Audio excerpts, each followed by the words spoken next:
We'd heard about it for years. I've been here 24 years, and through the years we knew missionary families that came here, and we didn't know that we'd ever move here, but we did 4 years ago. My kids grew up out in the mountains in a remote Mayan town, and so they were born and raised.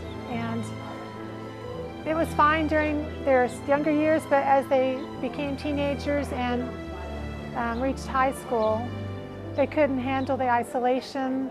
They had Guatemalan friends, but the nearest English-speaking friends were 3 hours away.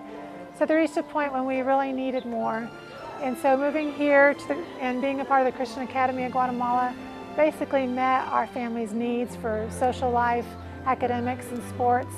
Our kids, I have 4 of them. One's in college now, got into a top world-class university. And I'll have one that's a senior next year, and a 10th grader and a 7th grader. And they've enjoyed their years here and had lots of good friends.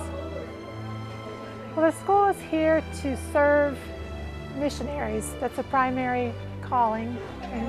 And to raise up young people while their parents are doing ministry.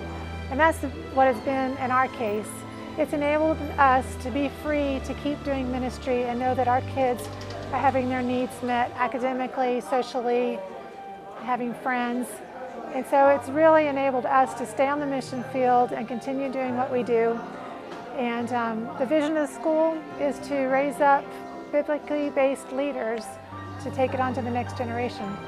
The Lord is using this school to help spread the gospel, and that it frees the ministers up while their children are being taken care of. Also, the kids themselves reach out. There's servant days, they do projects, they reach out to the community, and it gives the kids practical training on how to be ministers. There's a real heavy emphasis at this school on discipleship and training the students and equipping them with the biblical knowledge, the character they need to reach out and to be followers of Christ. It's not only outward, they're not told to wear certain things necessarily. It's all really emphasis on the inward spiritual life. The Christian Academy of Guatemala always needs teachers and volunteers and staff. That's always a need. Also giving and bringing people to see the school and what it needs.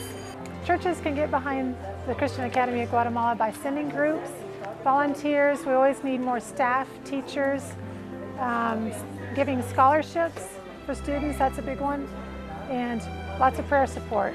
The school trains kids not only in Bible, but top class academics, math, science, the practical experience of going out into the community and doing service projects. It's holistic, and it's met our needs and the needs of my 4 children who've attended here.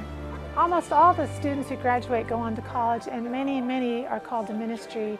And being here with their parents on the mission field has trained them their whole lives how to be ministers. And so it's just natural that they would continue on. And the education here has prepared them not only biblically, but all around academically. The reason I'm in Guatemala is God spoke to me when I was a little girl that I grew up to be a missionary in Central America someday. And so I moved here single. My husband and I have been working out in the mountains all these years, and moved here to the city 4 years ago so that our kids could have their needs met here at the school. And it's wonderful to be able to get up every morning and know that my kids have what they need, and yet we can continue on with the ministry that God's called us to. My family is very thankful for this school and how God has met our needs through it. There was a time when I felt despair because my kids were so lonely out in the mountains.